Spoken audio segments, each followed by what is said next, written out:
Yon idol, good morning, good morning, good morning. Ayan, good morning sa buong mundo, sa ibang bansa dyan. Ingat kayo, God bless you all. Ayan, live na live tayo. Live na live tayo. Ito tayo ngayon idol sa dating destination mga idol. Kaya nakapag-video-video tayo mga idol kasi yung ating kasama idol nagtatanong pa kung saan banda itong mga idol yung delivery natin mga idol. Oh. Ayan, meron pa tayo ditong mga vendors idol. Oh. Sarap sana kumain ng tao idol, kaso lang naman idol, wala tayong pera. Ito yung mahirap sa walang pera idol, no? Siyempre, pobre, kaya nga pobreng vlog lang yung gamit natin idol kasi mahirap lang tayo eh. Ano idol? Saan daw idol? Wala pang tao? Sige mamaya na ngayon idol. Ayan. Mahirap sa mahirap idol pag wala talaga tayong pera. Pero alam mo mga idol, nasasanay na tayong walang pera kasi mahirap lang naman tayo eh. Hindi tayo kagaya sa mayaman, pag wala talagang pera, talagang ano yan idol, mga problema. Tayong mga mahirap mga idol, alam mo kung bakit. Pag wala tayong pera, okay lang yan kasi makakaraos basta may pero tayong pagkain, meron tayong kunting ulam, solve na yun. Kahit ang ulam natin, ginamos toyo pa dyan o ano pa dyan, gulay, solve na kasi libre naman tayo dito sa ano idol, probinsya. Di katulad dyan sa sa Manila talaga wala talagang libre no. Pati tubig lahat bilihin talaga idol.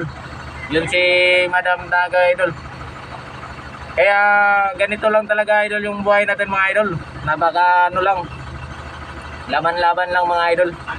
Yun yung vendors tao mga idol. Paborito ko rin yan idol. Yung tawag talaga taong vendors. Masarap yan mga idol yung naghanap buhay. Pag ako talaga isusurtein dito sa aking pagbablog idol, siyempre hindi naman sa pagmayabang naman mga idol no.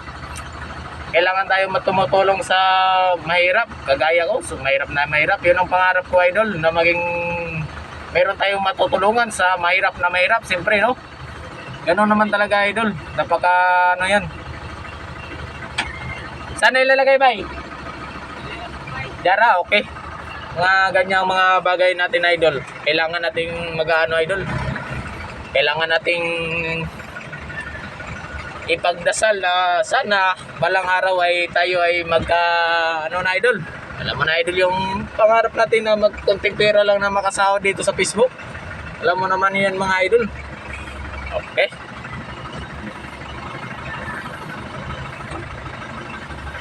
okay, dito na tayo sa destination idol. Papatayin na natin yung truck natin mga idol. Yan. Kasi baka nahanap na yung kasama natin yung mga idol yung delivery kung masana. Suot natin yung pinakamalakasan nating sombrero idol. Kasi ito idol, panangga sa to idol. Panangga sa init. Ayan. Panangga sa init yan idol oh. Ayan, pasintabi lang sa ganito yung nabili ng misis ko. Yung parang army. Pasensya na kayo dyan. Na lang. May anong pasensya kasi hindi naman siguro bawal to mga idol no, kakalam ko. Yun ang idol, God bless you sa inyong lahat. Ingat tayo palagi. Baka naman paki-like tsaka paki-comment sa baba. I love you, bye.